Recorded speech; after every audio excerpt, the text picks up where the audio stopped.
वापर केला जातो. फिल्म इंडस्ट्रीमध्ये सगळ्याच क्षेत्रामध्ये व्हायलिन हे वाद्य वापरले जाते. व्हायलिनची बांधली एक तांत्रिक माहिती समजा सांगतो. ही जी आहे याला पूर्ण बॉडी म्हणतो आपण, पूर्ण बॉडी म्हणलं जातं. हा आहे फिंगर बोर्ड. फिंगर बोर्ड आहे. हा मधला जो आहे ब्रिज, याला ब्रिज म्हणतो. याला टेल पीस म्हणतात. या ज्याच्यावर या तारा लटकल्या असतात, ह्या 4 तारा आहेत. ह्या 4 तारा पसामध्ये इंग्लिशमध्ये GDAE असे 4 तारा लागतात. ह्या तारा अडकून ठेवण्यासाठी पाठीमागे खुंटी असते. आणि सर्वात महत्त्वाचा भाग म्हणजे या ब्रिजच्या खाली बारीक छोटीशी लाकडी काढली जाते. साऊंड स्टिक म्हणतात, साऊंड पोस्ट म्हणतात. ती साऊंड पोस्ट फार महत्त्वाचा भाग आहे. साऊंड पोस्ट जर पडली तर वाहिनीचा आवाजच येत नाही. कारण हे पूर्ण हॉलो बॉडी असल्यामुळे त्याला मध्ये जोडणारी आहे ती एकमेव खुर्टी आहे. त्याच्यामुळे कंपन होऊन व्हायब्रेशन होऊन व्हायलिनचा आवाज निघतो. अशा प्रकारे व्हायलिन आहे. याच्यासोबत दुसरा जो पार्ट आहे हा बो, याला बो म्हणतो. बो ही छडी असते पूर्ण. छडीमध्ये एक नट स्क्रू असतो. त्याला हे हॉर्स आहे, घोड्यांची केसं लावली असतात.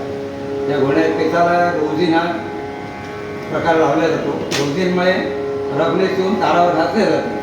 तारावर घातल्यामुळे तो व्हायलिनचा आवाज येतो. अशा प्रकारचे व्हायलिन वाद्य आहे. वाजवायला कठीण आहे. जनरली शिकायला यायला पाहत नाही. माझ्याकडे विद्यार्थी बरेच आले पण इथून पळून गेले, अशी स्थिती आहे. आता हे जे काही आहे ते शिकायला शिकत आहेत असून मी त्यांचं मी आवाज मागून राहिले तर माझ्यासोबत आहे. त्याच्यामुळे आज आपण हा कार्यक्रम करू शकतो. धन्यवाद.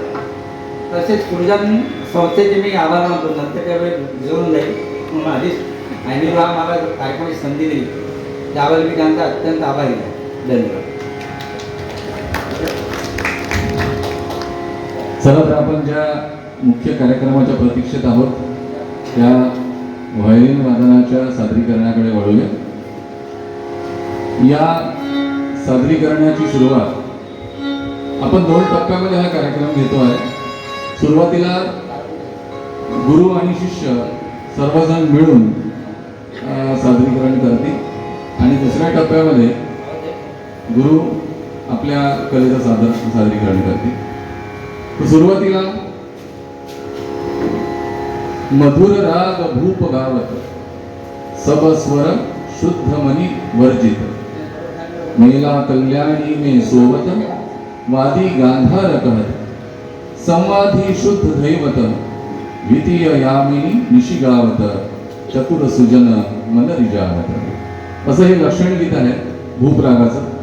कुठलीही गायन असो किंवा कुठलं हार्मोनियम, व्हायोलिन, सतार, संतूर कुठलंही वाद्य जर शिकायचं जर असेल बहुधा त्या विद्यार्थ्याच्या क्लासेसची सुरुवात ही भूप रागानेच होते.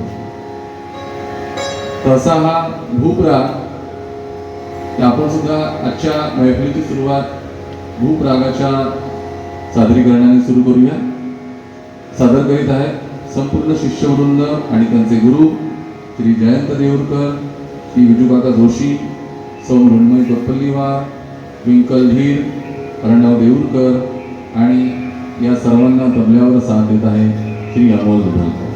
तर आपल्यासमोर सादर होतो आहे राग भूप.